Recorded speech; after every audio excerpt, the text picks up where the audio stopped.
Buenas tardes, colegas. Mi nombre es María José Frávega, soy la directora del Instituto de Contravencional y de Faltas del Público de Abogados de San Martín.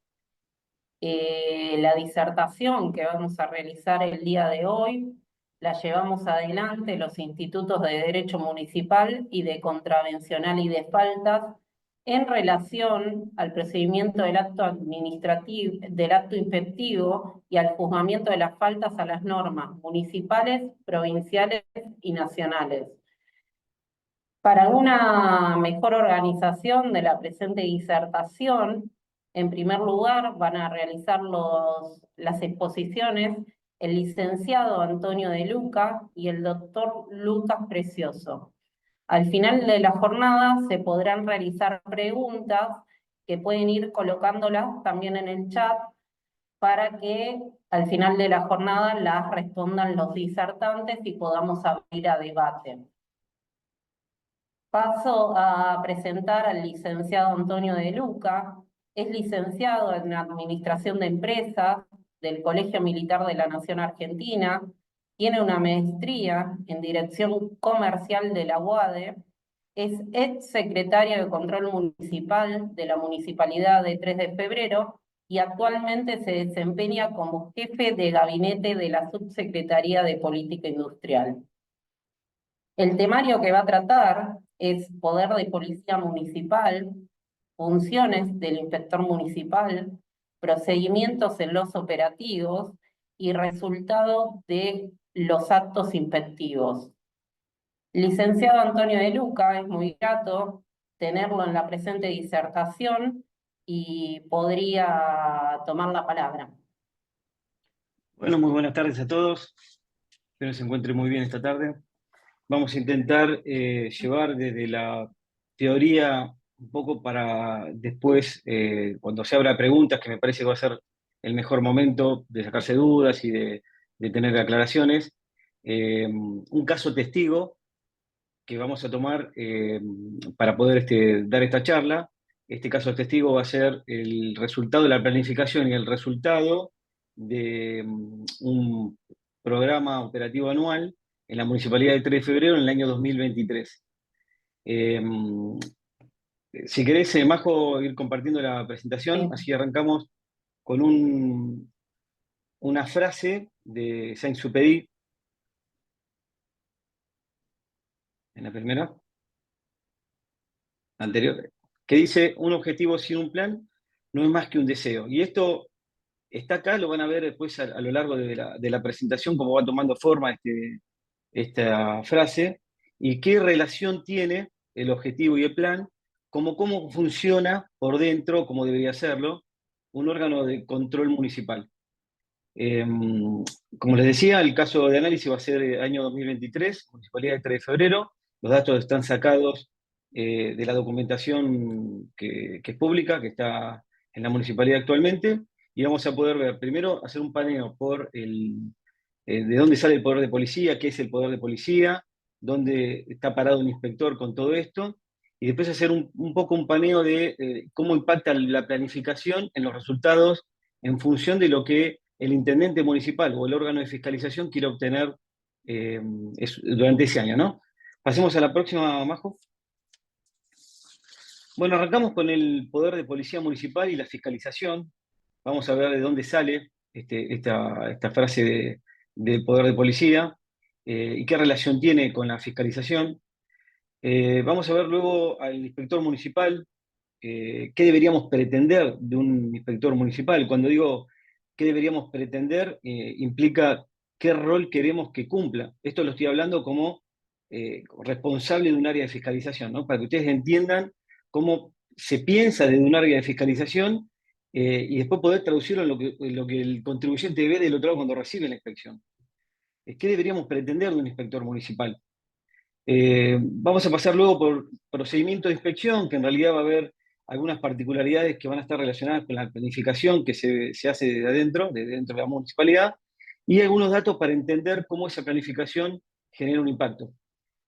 Al final vamos a ver un poco los resultados de ese plan operativo anual del año 2023 de la Municipalidad de 3 de Febrero, como para que tengan idea de cuál es, a dónde se apunta cuando se hace un plan operativo anual en el área de fiscalización.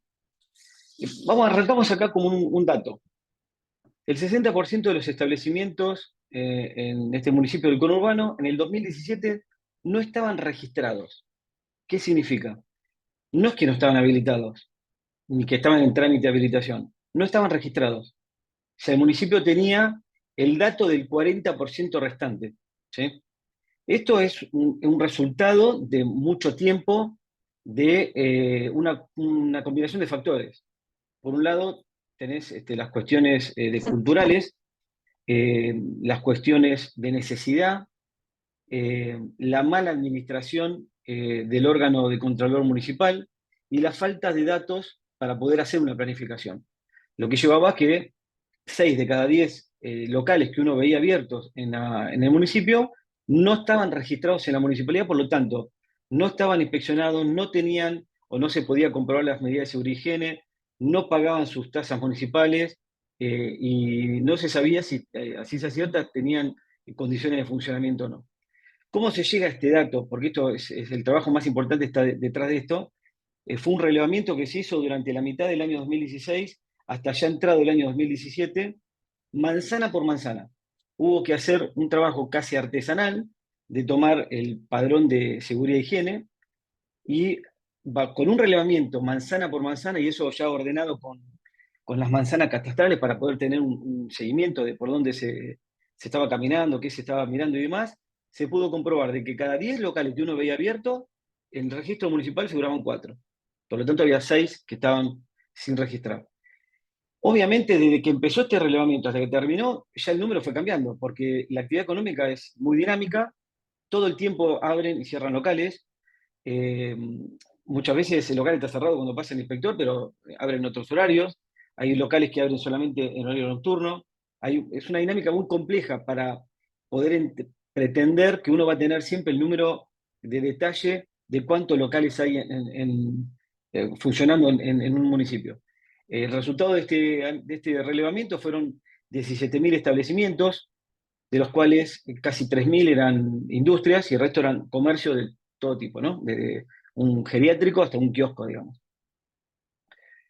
Este dato es para un poco despertar el entender el complejo escenario que enfrenta un área de fiscalización, como para tomarlo a la ligera y no pensar que tiene que planificarlo desde el minuto uno del año, ¿no? Y que todos los años tiene que ajustar esa planificación en función de los resultados que va obteniendo y de la dinámica que va viendo, porque un año de bonanza económica seguramente va a haber mucha más actividad comercial y va a haber mucho más movimiento, y un año de crisis como fue este, seguramente que la actividad comercial va a caer o va a haber muchos locales más cerrados que nuevos abiertos.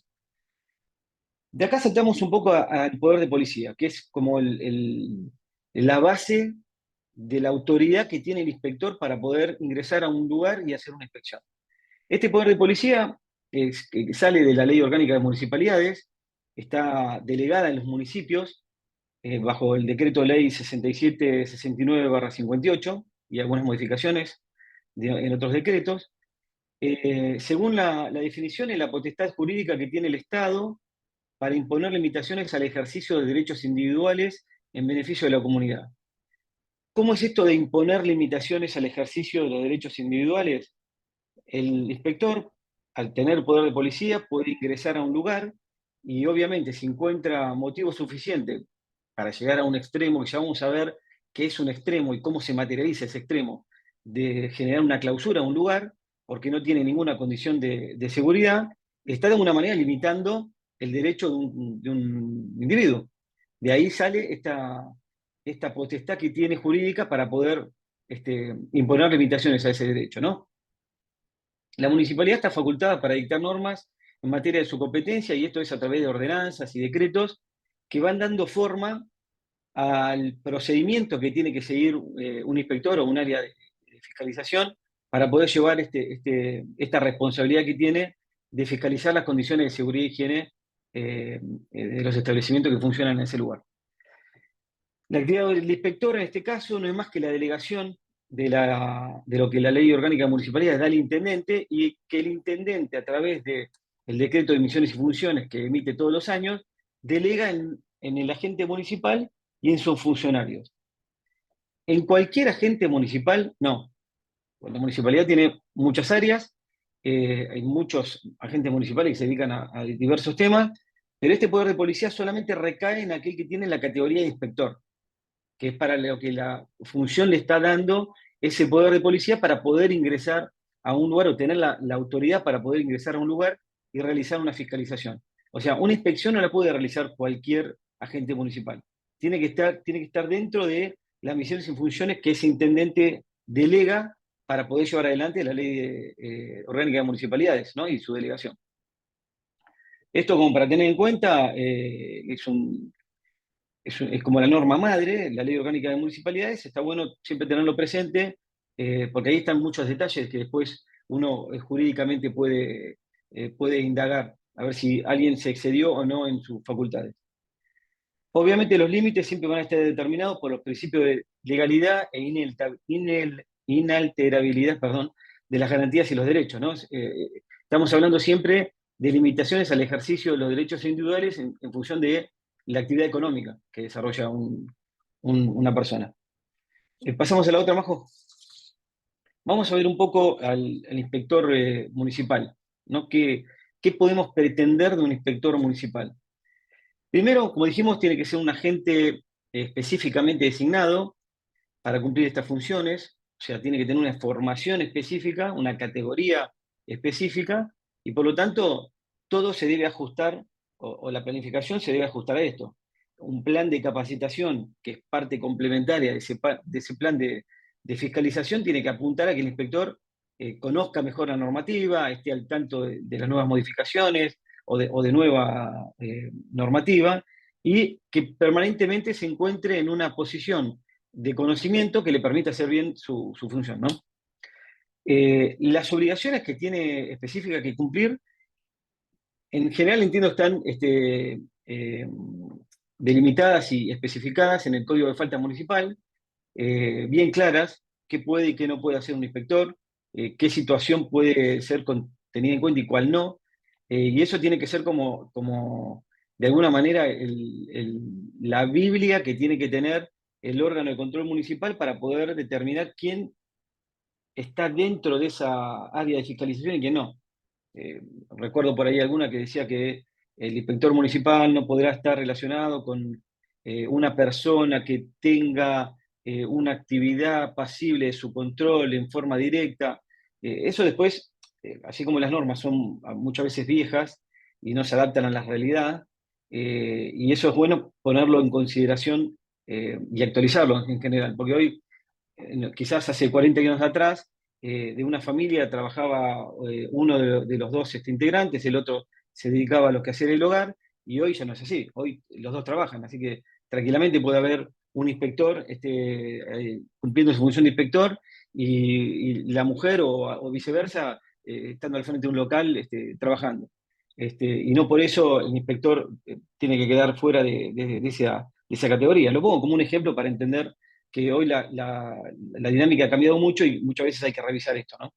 Pero en general en el código de falta está bien delimitado qué, qué derecho y qué obligación tiene el inspector municipal. Como lo dije antes, el inspector debe conocer muy bien la reglamentación vigente. Es una, no es una cosa menor de encontrar a veces inspectores que no están en claro, sobre todo cuando estos órganos municipales no están bien organizados internamente, no tienen plan de acción, plan de capacitación, y muchos inspectores a lo largo del tiempo se fueron formando, como llaman muchos, en la calle. O sea, fueron saliendo con otro y se fueron enterando cómo más o menos venía la mano, pasando de un local a otro. Y que siempre escucharon que miro el matafuego si está vencido y lo único que tiene en la cabeza es si el matafuego está vencido, cuando hay muchas cosas más para mirar. Que esto de muchas cosas más también lo vamos a aclarar porque la ley de seguridad y higiene es enorme y no creo que haya un solo establecimiento en todo el país que pueda cumplir con toda la ley completa, y que justamente lo que hay que hacer es ajustar un poco esa teoría a la realidad que uno quiere tener como base, ¿no? Como línea de base de control. Sobre todo porque eh, algo que el Estado hace permanentemente es legislar por la excepción.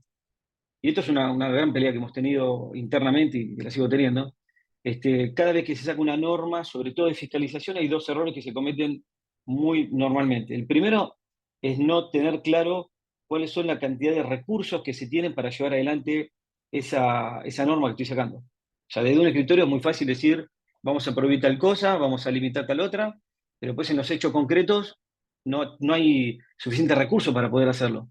Y eso da lugar a las discrecionalidades y a las excepciones, y ahí es donde empieza todo a irse un poco a la banquina, ¿no?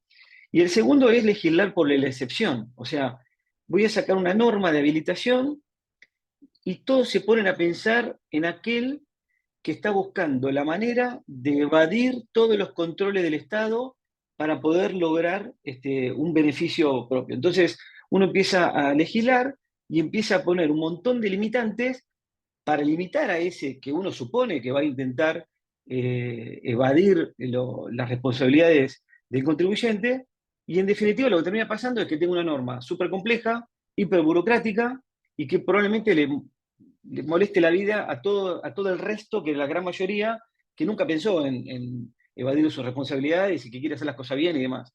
Y esto hace que uno tenga normas, no nada más que en muchos casos viejas, sino muy complejas, que son de muy difícil cumplimiento y que da justamente lugar a las discrecionalidades, ¿no? Entonces, ahí es donde también empieza a haber, empiezan a nacer los temas de corrupción y demás, que tan problemáticos son, y tanto molesta al contribuyente. Después, el inspector tiene que seguir un procedimiento claro e intentar unificar criterios. Esto, que en una frase queda hermoso, es lo más complejo y difícil de lograr en un área de fiscalización. Porque uno puede hacer un plan maravilloso, súper detallado, con gran expertise, pero en el día lunes a las 8 de la mañana tenés 150 personas que salen en distintos lugares a fiscalizar, y son 150 personas que piensan como piensa cada una de las personas. Entonces, es muy difícil generar un criterio unificado. Esto se puede hacer solamente con mucho tiempo, mucha capacitación y un sistema cerrado de control interno que no le dé mucha libertad de acción al inspector y se atenga solamente a un checklist para poder, que tiene que cumplir a rajatabla, y de esa manera no entrar en la discrecionalidad de qué te pido, y que todos sean evaluados con la misma vara, por así decirlo, ¿no? Eh, pero parte de lo que uno tiene que tener como base para poder tener un criterio unificado y seguir un procedimiento es un plan operativo anual. Ese plan operativo anual, ya lo vamos a ver un poquito más adelante, se marcan los objetivos que el área de control quiere imponer para ese año, y los objetivos son cantidad de inspecciones, cantidad de locales inspeccionados, detallados por mes, en función de la cantidad de días del mes, en función de la cantidad de inspectores que se tienen disponibles. Esto es una combinación de factores que hacen que uno pueda imponer un objetivo eh, creíble, lograble, y que de alguna manera refleje el orden que se le quiere dar al proceso, ¿no? Después, como para finalizar, y ya uniendo un poco al inspector con el controlado, tanto el controlador como el controlado deben tener toda la documentación a mano que se va a requerir. ¿A qué me estoy refiriendo con esto? El inspector va a llegar y va a pedir eh, las cargas de fuego, la habilitación, la fumigación, los papeles de los matafuegos que estén cargados, y diversa documentación que va a pedir en función del rubro y de la inspección que esté haciendo. Pero el inspector también tiene que llevar documentación, que el contribuyente tiene, que puede y tiene que pedir. Como por ejemplo, en este caso, tanto la credencial, que lo identifica como inspector, como la orden de trabajo que emana el órgano que coordina todas las inspecciones. Porque acá, yo creo que una de las medidas que se tomaron que generaron un poco de orden y mucho más transparencia, es que el inspector no podía actuar de oficio. Y eso fue una discusión importante que se tuvo en el año 2016. El inspector, si veía algo de oficio, lo que debería hacer es comunicarlo al área de control, y desde el área de control sacar una orden de trabajo específico que en general iba a ser destinada a otro inspector que no sea el que traía la novedad, ¿no? Y de esa manera quitar la discrecionalidad o la situación de que pasé por acá, me pareció algo y entré a inspeccionar.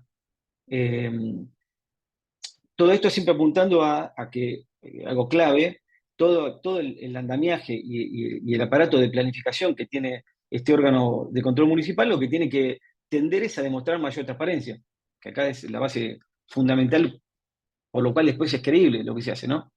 Pero ese inspector, o todos los inspectores del año 2016 en adelante, actualmente es así en el municipio de 3 de febrero, cuando van a inspeccionar un lugar, tienen que presentar la credencial, que lo habilita como inspector, y esto ya por una cuestión de seguridad, porque los contribuyentes nos decían que muchas veces no dejaban entrar los inspectores porque no sabían, vivimos en el conurbano, y que es peligroso que llegue una persona que uno no conoce y que quiera entrar a tu local, y tienen razón. Entonces se emitieron tarjetas que identificaban al inspector con nombre, apellido, documento, el área al que pertenecía y tenían que presentarlo obligatoriamente. Y el documento que respaldaba esto era la orden de trabajo firmada por el responsable del área de coordinación de inspecciones, que determinaba que ese día se asignaba a ese inspector a ese lugar para hacer la inspección. ¿Sí? Entonces, de esa manera, el contribuyente también se ve respaldado a la hora de decir, estoy dejando entrar a alguien que es parte de una planificación, no viene porque sea a mirarme o a buscar nada. ¿Sí? Después vamos a ver que la inspección tiene un formato interno con un checklist que está ajustado por rubro para que se pueda ir a esto que llamé antes un piso aceptable de seguridad e higiene y que sea cumplible. Y después vamos a ver los datos también de cómo impactó esto, ¿no? Eh, por lo tanto, tanto el contribuyente tiene que tener toda la documentación que tiene que presentar el inspector en la inspección, como el inspector tiene que tener para demostrar a ese contribuyente que está ahí por una orden y que es quien dice ser, digamos, ¿no? Eso como base. Pasamos a la próxima, Majo. Vamos a entrar un poco más en lo que es o lo que fue el procedimiento de inspección del año 2023. 12.000 inspecciones fue el objetivo que se impuso ese año. Para llegar a este objetivo se tuvieron en cuenta días laborables, recursos humanos disponibles, orientación del objetivo, o sea, ¿a qué me refiero con esto? En buscar lo que siempre llaman no cazar dentro del zoológico, o sea, intentar fiscalizar y ubicar lugares para formalizarlos, que no estén formalizados, los que ya fueron formalizados y que ya fueron inspeccionados en el interior, intentar no volver a inspeccionarlos, salvo que tengan cosas pendientes para ver, porque si no, es fácil y siempre terminamos yendo al que está con la cortina abierta y que ya está habilitado porque tengo el dato, y eso no es lo que se busca o lo que debe buscar una área de fiscalización. ¿Sí? Acá para que se tengan en cuenta, el 94% de las inspecciones, de esas 12.000, fueron inspecciones programadas, ya vamos a ver qué significa que sean programadas. El 3% se originaron por denuncias de vecinos, que llegan por distintos canales, y el 61% de las inspecciones no tuvieron irregularidades. Esto significa que 6 de cada 10 inspecciones que se hacían terminaban en una comprobación porque el lugar cumplía con las medidas de seguridad y higiene que se iban a fiscalizar. Esto era porque también ya habíamos ajustado la exigencia a la realidad, ¿no? Entonces ya no se pedía toda la ley de seguridad y higiene, porque como les dije, difícilmente un comercio esté en condiciones de cumplir toda la ley completa.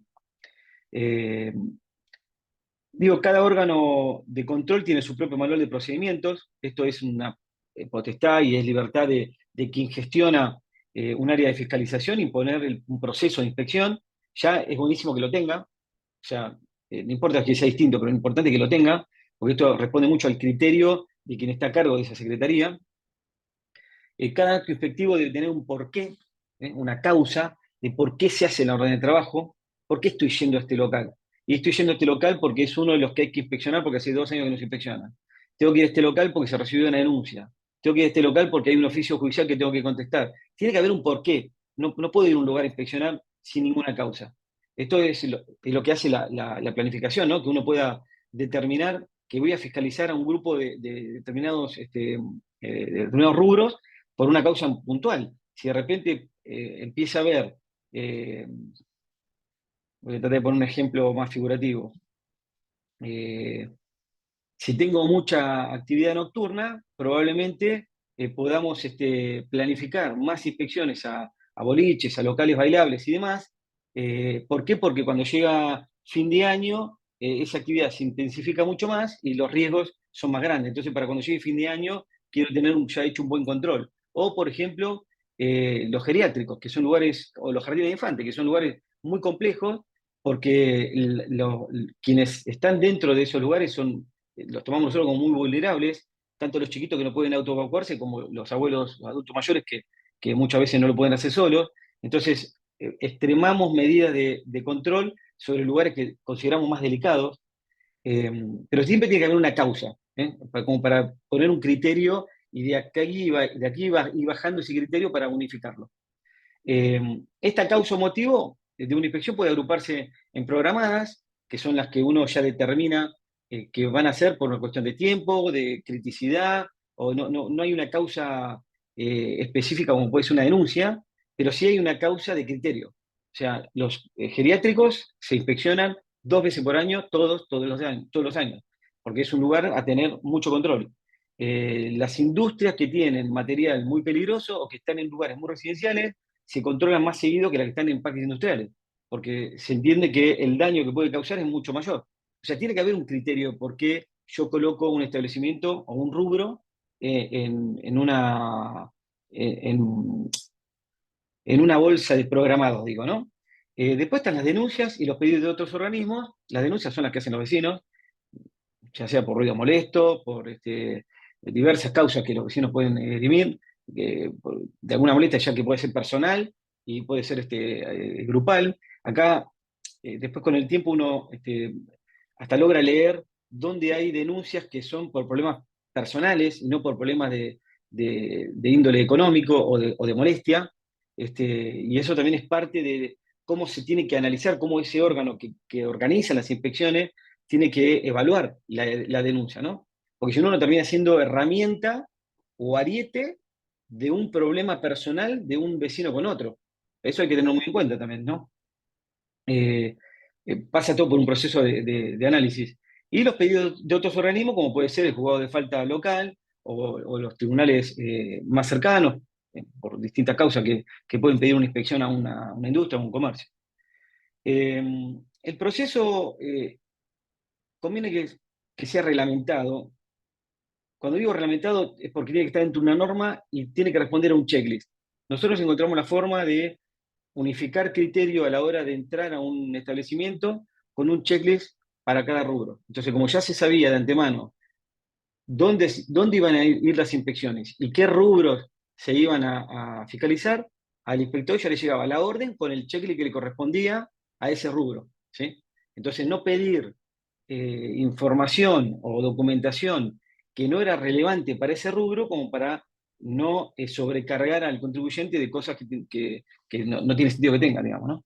Este, Eso hizo que el inspector pierda mucha discrecionalidad y nosotros ganemos mucho unificación de criterio a la hora de que dos inspectores en dos lugares distintos miraban con el mismo checklist a dos establecimientos del mismo rubro, ¿no?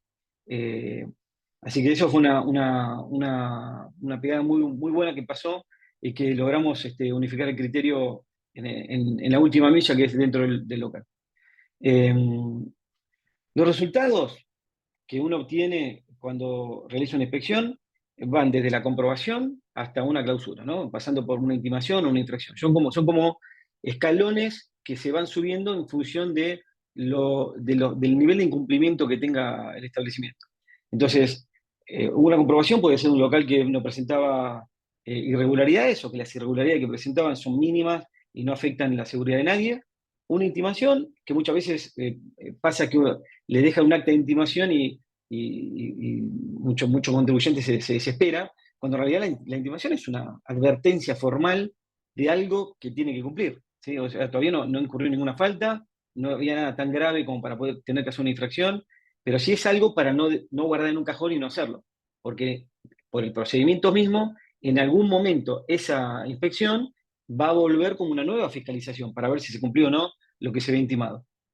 La infracción o sucede, ya vamos a ver que son los casos, los menores casos, ¿no? Pero ya sucede cuando hay faltas insalvables o cuando hay faltas que ponen en riesgo la vida o recursos materiales tanto del establecimiento como de los linderos.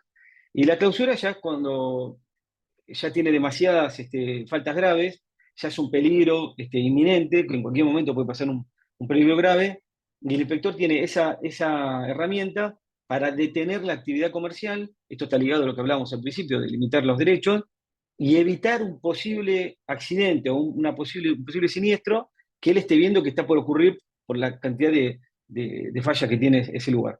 Y ya vamos a ver que son una mínima cantidad en función del total, pero que no deja de representar algo importante, que tiene un circuito en particular, un tratamiento particular y demás. Es muy recomendable que el órgano de control tenga una matriz de criticidad. Esto de la matriz de criticidad, nosotros encontramos haciendo una polinómica entre la peligrosidad que nosotros le damos a ese rubro y el nivel de vulnerabilidad que tiene o que le damos a las personas que están adentro. Por eso le decía lo del geriátrico o lo del jardín de infantes. Lo tomamos como muy crítico eso. En el otro extremo podemos tener un kiosco donde no hay nada peligroso y donde hay una sola persona, donde no ingresa gente. Entonces, no crítico para nosotros. Un kiosco, con que se chequee una vez cada 4 años, está más que bien. Así como un geriátrico se ve 2 veces por año, un kiosco no es necesario verlo todo el tiempo, digamos. Y de esa forma lograr administrar mejor los recursos, porque los recursos son finitos, eh, y uno tiene que poder hacer esa economía de esfuerzos direccionada hacia donde piensa que está la mayor criticidad. ¿Estamos bien? Eh, Pasamos a la próxima. Vamos a ver algunos resultados del caso de estudio, para que ustedes vean de esos 12.563, que fue el objetivo que se llevó en el año 2023, el 1% terminaron en clausuras, el 23% en intimaciones, 8% de inexistentes. Y cuando digo inexistentes, tío, ahí justamente está materializando la dinámica de la inspección. O sea, uno puede tener registrado un establecimiento que cuando llega al lugar resulta que es otro establecimiento o está cerrado, definitivamente. ¿Y por qué? Y porque pasaron 8 meses de la última inspección y el lugar cerrado. Y yo ahí tengo que actualizar mi información. Por eso es tan importante cómo hace impactar el resultado de la inspección a la base de datos que tengo yo, ¿no? Y de esa forma mejorarla hacia adelante.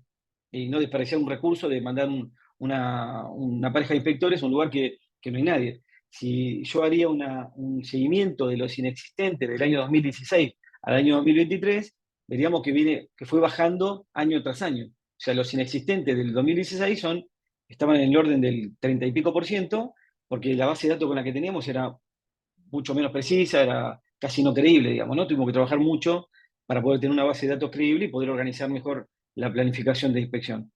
Pero acá también podemos ver a lo largo de los años, 2020, un año fue impactado por la pandemia y cómo se centralizó las inspecciones solamente en lugares que, según los decretos que salían de presidencia, podían abrir, otros no, entonces nos focalizamos en eso. El año 2021 ya fue tomando más un nivel más acorde a lo que se traía antes de la pandemia. El año 2022 llegamos a 13.600 y el 2023 terminamos en 12.563. Estos son inspecciones, actos inspectivos. Es importantísimo que el órgano de inspección diga, del 2023 tengo 12.563 documentaciones que pueden dar fe de lo que hicimos en cada uno de los lugares que fueron. No es que fueron a 12.500 establecimientos. Esto siempre es un tema claro, ¿no? Porque dentro de estas inspecciones tenemos muchas reinspecciones. O sea, uno va a un lugar, hace una intimación, vuelve al lugar, ve si la intimación está cumplida, si está cumplida la cierra.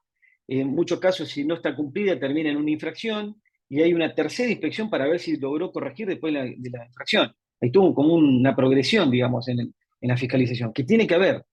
Eh, pero eso hace que figuren 3 actos inspectivos que en realidad fueron en el mismo lugar. O sea, acá lo que estamos viendo son 12.563 órdenes de trabajo que se hicieron sobre X cantidad de lugares, ¿sí?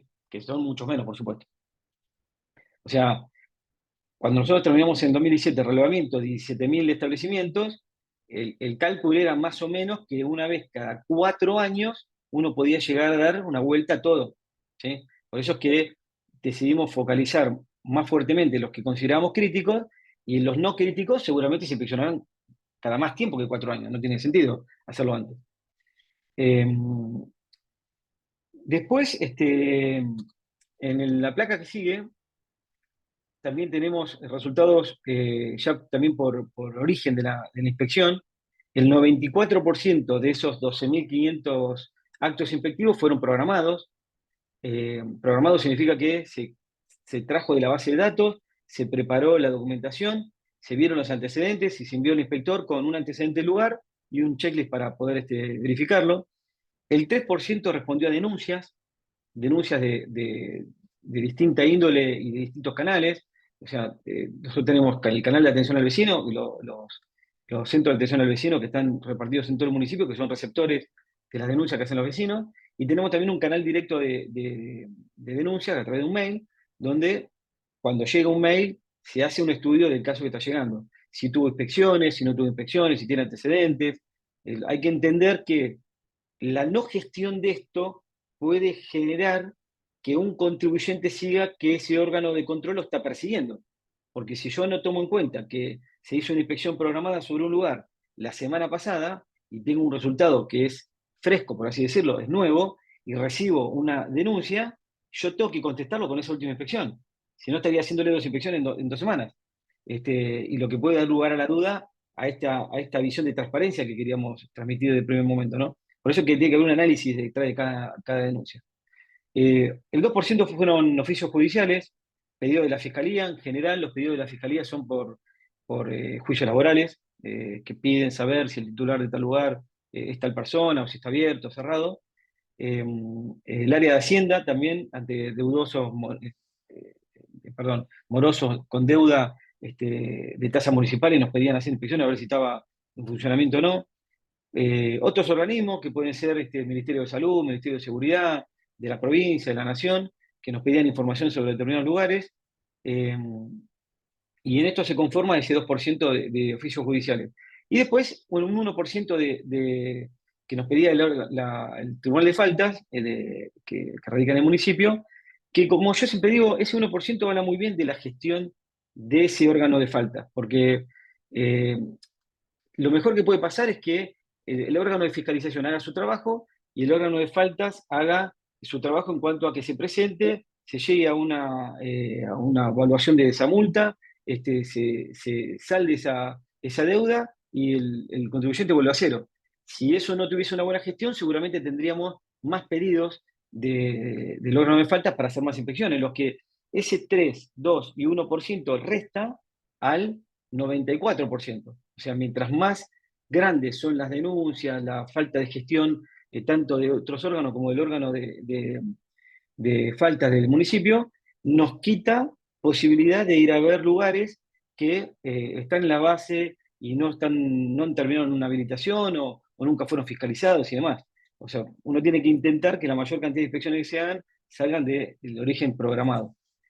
Eh, bueno, hasta acá llega mi presentación. La verdad que espero que hayan podido tomar nota de alguna duda que le queden, y si no, volvemos a poner alguna placa si les queda alguna duda.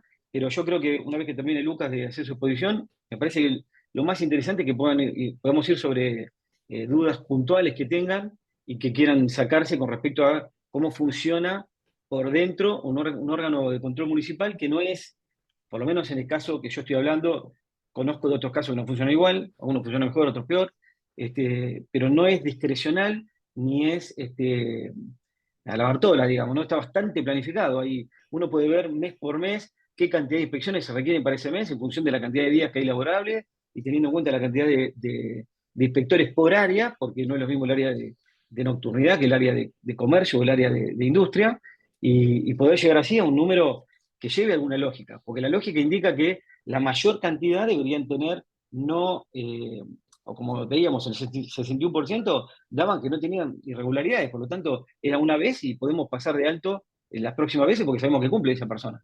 Y al que cumple justamente es el que hay que dejarlo trabajar y no hostigarlo permanentemente porque es el que habilitó y es el que uno tiene a la mano. Hay que ir a buscar a aquel que trabaja en la clandestinidad y que de alguna forma u otra aumenta el riesgo de fallas de seguridad, que es básicamente lo que le apunta a un órgano de control municipal, ¿no? A reducir esa, esa, ese gap de seguridad aceptable que uno puede tener. Gracias, Majo. Muchas gracias, licenciado De Luca. Excelente exposición. Bueno, ahora va a pasar a tomar la palabra el doctor Lucas Javier Precioso, que es juez de faltas del partido de 3 de febrero, abogado, diplomado en Derecho Procesal Administrativo y Constitucional Local y Federal de la Procuración de la Ciudad de Buenos Aires, diplomado en Empleo Público, Fuerzas Policiales y Responsabilidad de los Funcionarios Públicos Federal y Local de la Procuración de la Ciudad de Buenos Aires, y diplomado en Diplomatura Internacional en Derecho Constitucional y Magistratura de la Universidad Nacional del Oeste. El temario que va a tratar son los requisitos de validez del acta de infracción del artículo 38 del Decreto Ley 8751 del año 77, el debido proceso objetivo de los artículos 46 y 47 del Decreto Ley 8751, el artículo 4 del mismo Decreto Ley que habla del tipo de sanciones y el artículo 10 que habla y trata sobre las sanciones accesorias también del mismo decreto mencionado. Bueno, doctor Lucas Precioso, agradecemos su presencia y puede empezar a realizar su exposición. Bueno, ¿se me escucha ahí? ¿Sí? ¿Se escucha, no? Sí, se lo escucha. Perfecto. Bueno, primero agradecer a María José y al doctor Ramos, que sé que no, por un inconveniente no pudo estar, y también hacer una mención especial y agradecimiento especial al Colegio de Abogados de San Martín, que le da la importancia a lo que es la justicia de faltas, a crear hace algunos años el Instituto de Derecho de Faltas. Que bueno, el Instituto de Derecho de Falta o la justicia de falta generalmente está un poco relegado, no se trata mucho de los ámbitos académicos. Así que bueno, hacer una mención especial al colegio. Bueno, tuve la suerte de escuchar a Antonio, que fui contemporáneo a él cuando fue secretario de Fiscalización y Control, lo cual pudimos tratar algunos temas con respecto a lo que vamos a hablar después, que es el acta de contravención, que es o constatación, que es uno de los temas o instrumentos más importantes dentro del proceso de faltas. Pero bueno, previo a hablar de estos temas y el acta de constatación, que está en el artículo 38 y las sanciones, me gustaría hacer un repaso, digamos, del proceso de falta municipal. Si bien saben, nosotros, como dice acá la Filmina, nos rige lo que es el Código de Faltas, el 8751, que se creó en el año 77, ya casi hace 50 años, que viene sobreviviendo hasta hoy en día. Que bueno, ahí dentro del decreto se trata la primera parte de lo que son las disposiciones generales, lo que es sanciones, el procedimiento y al final lo que es la creación de los juzgados. Porque no sé si todos saben, pero la justicia de falta puede ser a través del intendente municipal, eh, o a través de los juzgados de faltas en caso que los municipios tuvieran creado los juzgados de faltas. Yo tuve la particularidad de haber trabajado durante varios años como instructor de faltas, que es a través del procedimiento del intendente, y hace poquito se creó el juzgado de faltas, que bueno, me han nombrado como juez de faltas. La provincia de Buenos Aires tiene 135 municipios, cual rige este decreto ley, pero bueno, no todos los municipios tienen las mismas problemáticas. Esto se da por, digamos, la densidad de población o la circulación de gente. eh, pero bueno, en lo que es el Departamento Judicial de San Martín y todo lo que es el conurbano, las problemáticas contravencionales son muy amplias, muy amplias. Y no olvidemos que la justicia de faltas lo que trata es o lo que trata de llegar es una normal convivencia entre los vecinos, ¿no? Eh, este decreto de faltas no exige la representación por parte por un letrado, eh, no exige un asesoramiento letrado, digamos, al presunto infractor, lo cual se ve y se ve bastante en el juzgado, que la falta de tecnicismo, digamos, a la hora de llevar una causa. Por eso está bueno que se organicen estas charlas para tomar conocimiento sobre el tema. Yo el procedimiento de faltas lo divido en tres grandes etapas. Primero la etapa administrativa, que es la que nos fue hablando Antonio, que es la etapa la de constatación o instrucción, que es una de las etapas, creo que la etapa más importante dentro del proceso después del juzgamiento. Pero bueno, ahí nos estuvo contando un poco Antonio cómo es esta etapa administrativa, que luego pasa lo que es la etapa de juzgamiento, que es la segunda etapa, y la tercera, que es la etapa de juzgamiento dentro del procedimiento de falta, la justicia de faltas, y la tercera etapa, que es la etapa de revisión, que ya pasa a lo que es la justicia provincial. Bueno, yo muchas veces, imagínense, al ser juez de falta, mucha gente me consulta, o cuando voy pasando por el juzgado en mesa de entradas, escucho, me hicieron una multa, por ahí con un acta en la mano, también consultas familiares, demás, mucha gente me consulta y me muestran un acta, ¿no? Me dicen, me hicieron una multa. No, lo que en realidad pasa es que ese acta contravencional que hace el órgano de fiscalización no es la multa en sí, sino lo que hace ese acta es la apertura de un procedimiento de faltas. Y esto hay que tenerlo claro, que puede llegar sí a una sanción, que esa sanción por excelencia generalmente en la justicia de faltas es la multa, después vamos a ver otro tipo de sanciones que pueda haber, pero por excelencia es la multa. Pero bueno, dentro de ese procedimiento entre el acta y la sanción, que puede ser condenatoria o absolutoria, hay un procedimiento, un debido procedimiento que debe eh, afrontar el presunto infractor o el imputado de la falta. Por eso ese debido proceso lo podemos, digamos, dividir en 4 etapas. La primera de ellas es la de acusación. La justicia de faltas en la provincia no es no es un sistema acusatorio. Esto quiere decir que no hay un Ministerio Público Fiscal que lleve adelante la acusación, ni tampoco una procuración municipal. Tampoco es el juez el que hace la acusación, sino que el que hace la acusación en el procedimiento de faltas es el acta de contravención o el acta de constatación. Por eso nosotros somos muy exigentes a la realización de este acta, de que tiene que ser muy detallada para poder llevar adelante un proceso contravencional. Eh, Después de esta acusación, que se hace a través, como dije, del acta de contravención o constatación, viene la parte de defensa, ¿no? La parte de defensa es la que establece, bueno, el artículo 46, donde el presunto infractor o el imputado del acta de infracción hace su descargo. Nosotros lo llamamos a lo que es la defensa al descargo de la infracción, y bueno, relata los hechos y pasa a la segunda etapa, que es la tercera etapa, que es la prueba. Que la prueba es fundamental para poder desvirtuar, digamos, un acta de contravención por parte del presunto infractor.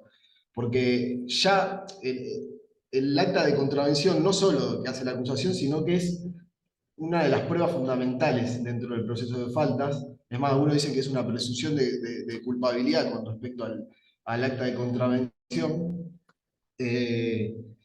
Y lo que hace esta acta de contravención hace que el onus probandi sea por parte del infractor, o sea, la carga de la prueba, para poder desvirtuar el acta de infracción. Una vez culminada la parte de prueba, que generalmente se da, en la mayoría de los casos se dan en el descargo de la persona, aunque el juez puede fijar plazos para producir más pruebas o pedir pruebas a otras áreas que tiene que corresponder para resolver el acta, pasa a la otra etapa, la cuarta etapa, que es la sentencia.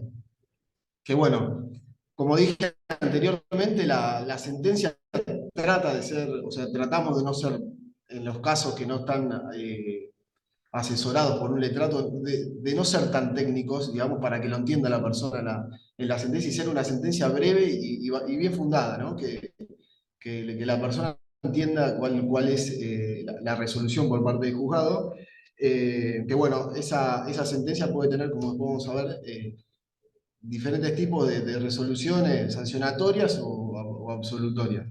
Y después está la última etapa dentro del procedimiento de faltas, que es la etapa recursiva o de revisión, como dije anteriormente, que bueno, la persona presenta lo que es el recurso de apelación, que se presenta ante la sentencia dictada por el juez de faltas. Bueno, el código dice que son 72 horas, no habla específicamente si son hábiles o inhábiles, pero bueno, el beneficio del infractor, lo que se utiliza dentro de la justicia de faltas son días hábiles.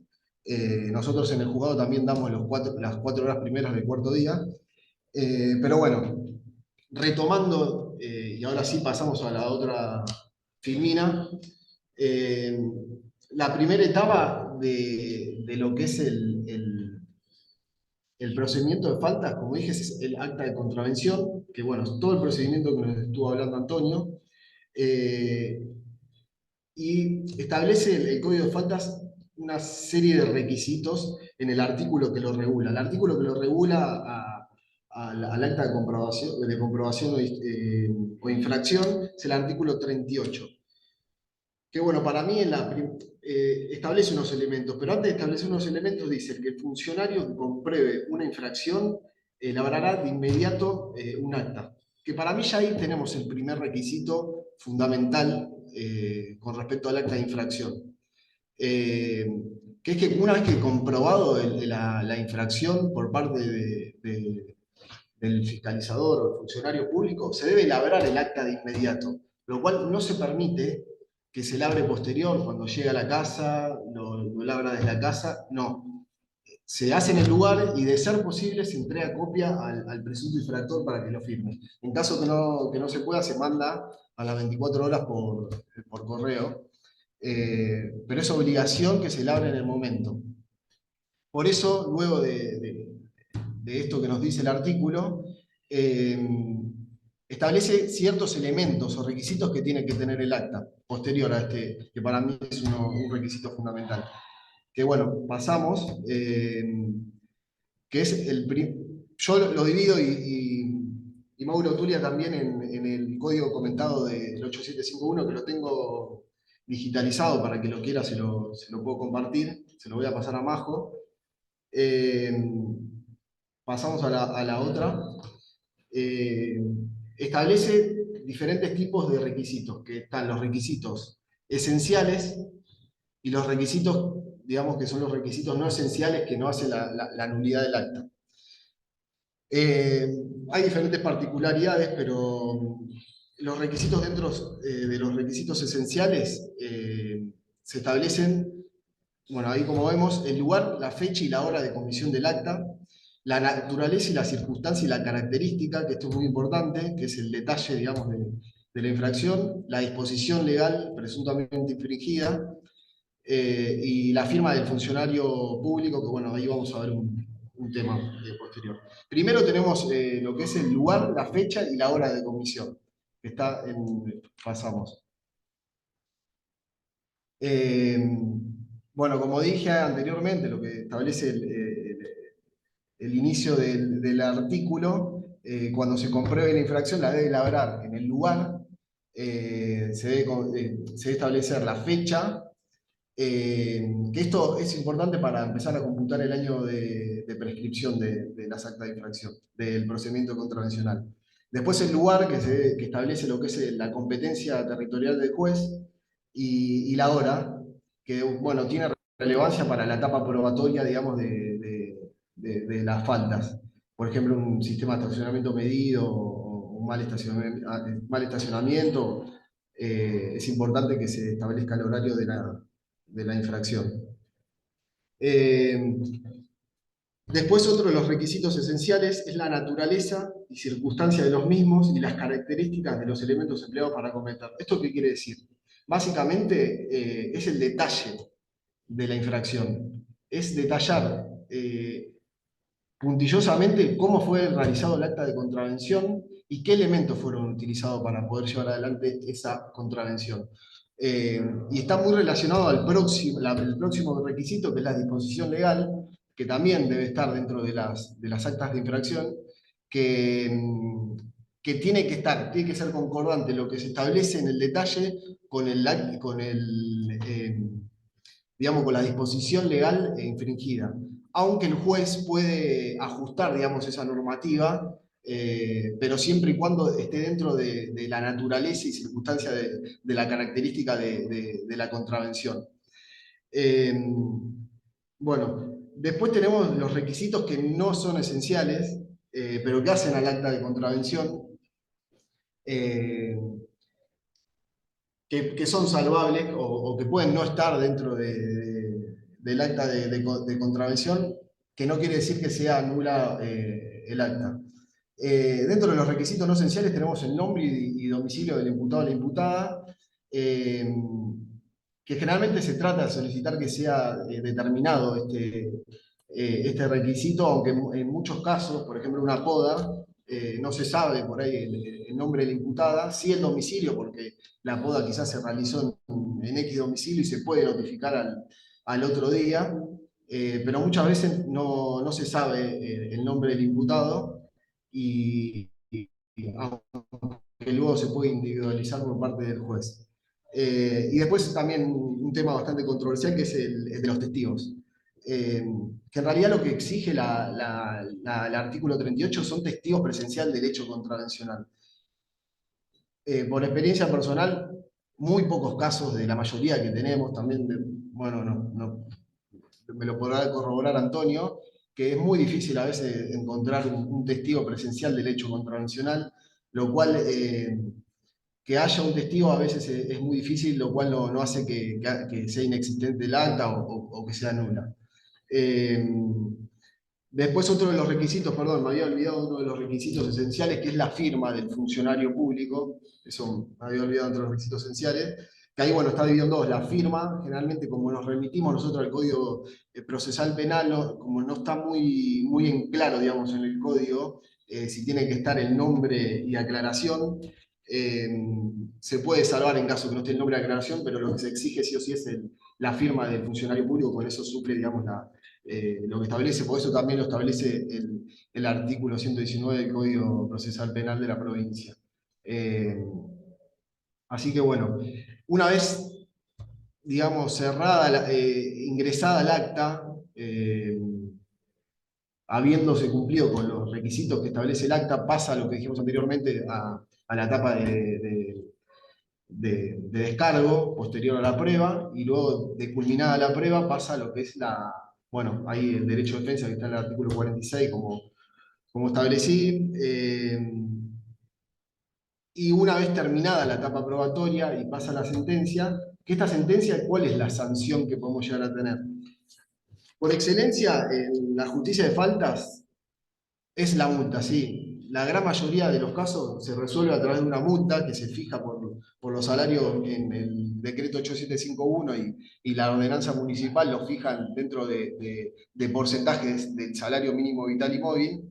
Y bueno, del universo de actas que nos ingresan se resuelve mayormente por multas, pero hay casos como otro tipo de resolución, como amonestación, inhabilitación, que digamos se utiliza pero no tanto, y arresto ya directamente no se utiliza creo que por ningún juez de falta, porque tiene requisitos particulares que no cumplen ninguno.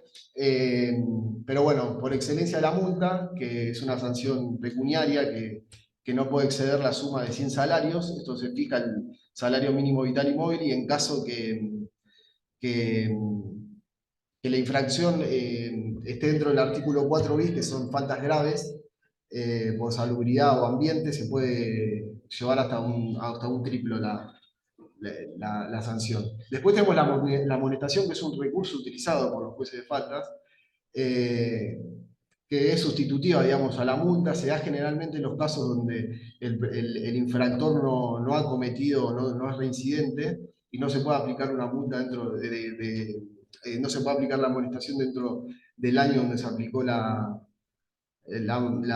amonestación. Y después tenemos la inhabilitación que se utiliza, pero bueno, eh, es una pena, digamos, bastante severa porque limita los derechos a trabajar y a ejercer la industria lícita y no puede exceder los 90 días esta sanción.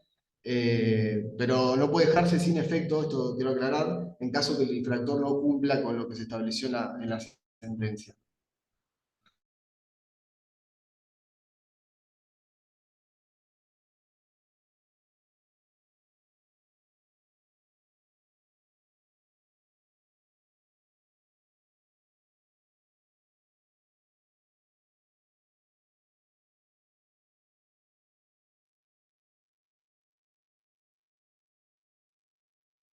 Hola.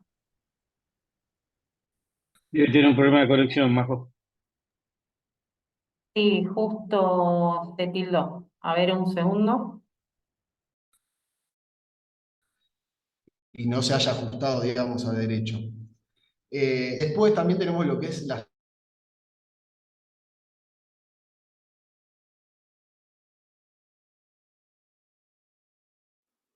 Se volvió a cortar, ¿eh? No sé qué pasa. Se cortó, ¿no? ¿Hasta Ahí dónde llegué? ¿Hasta inhabilitación? estabas con amonestación. Ah, bueno, no sé bien dónde quedé, pero bueno, una En, sanción en que se in- utiliza. en inhabilitación eh, estabas explicando eso. la habilitación, bueno, como dije, no sé si se escuchó, pero la inhabilitación se utiliza, bueno, pero es una sanción bastante severa, pues limita lo que es el derecho a trabajar y a ejercer la industria lícita y comercial. Pero bueno, no puede exceder ahí, como dice, los 90 días y no se puede dejar sin efecto si el infractor no cumple con lo establecido en la sentencia y no se puso a derecho, digamos. Después tenemos las accesorias, que las accesorias pueden venir desde el acta de infracción, que las accesorias, bueno, tenemos, y que también puede estar en la sentencia, que es la clausura, que por razones de seguridad, moralidad, y es por tiempo indeterminado, o definitivo o temporario, y no puede exceder, al igual que la inhabilitación, los 90 días. Es por cuestiones netamente de seguridad o moralidad e higiene. Después la desocupación, esto generalmente nosotros utilizamos lo que es la desocupación traslado, es cuando digamos, se ordena una demolición, ordenamos lo que es la desocupación del lugar para poder llevar a cabo esa demolición, por cuestión de seguridad. Y después de los decomiso de los elementos, digamos, es el secuestro que debe estar individualizado en el acta de infracción para tener conocimiento de lo que se secuestró, digamos, un procedimiento contravencional que lleva adelante el órgano de fiscalización. Como perdón, no sé si fui muy rápido, pero quería hacer como un repaso, digamos, de la justicia contravencional y ver estos puntos que para mí son clave en el procedimiento de faltas.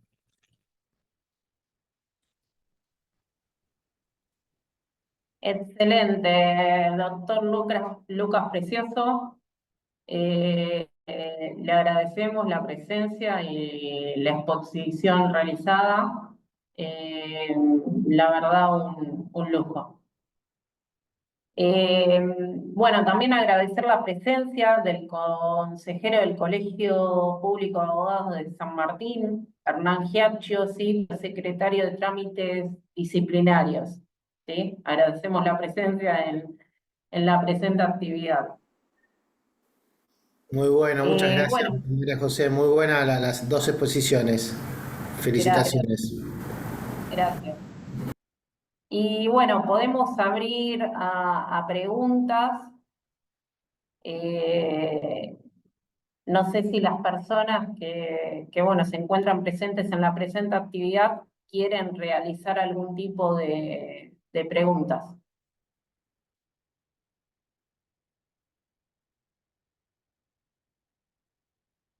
A ver en el chat.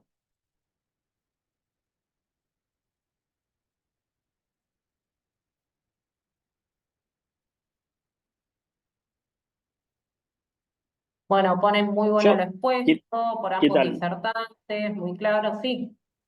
¿Podrás una consulta? ¿Qué tal? Un gusto. Facundo, mi nombre. Sí, te escuchamos. Disculpen que no estoy en cámara, pero estoy complicado en la oficina. ¿Cómo toman en cuenta las notificaciones de las actas o de las infracciones?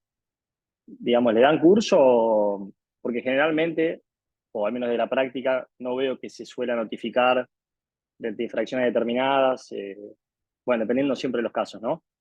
Pero digo, ¿le dan curso cuando se hacen las presentaciones en el juego de faltas? O bueno, generalmente eso queda después a criterio del organismo de alzada, en ese caso el judicial.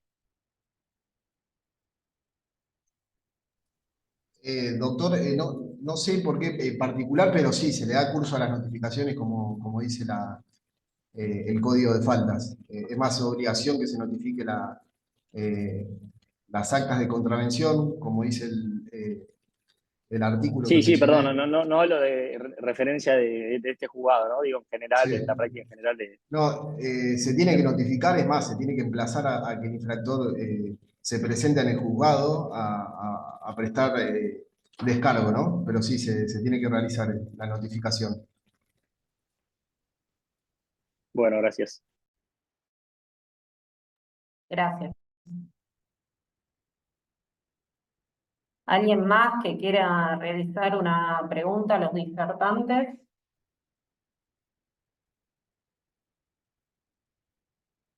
Mónica Casado dice, muchas gracias a los doctores De Luca y Precioso por la disertación y al equipo del Instituto del Colegio Público de Abogados de San Martín.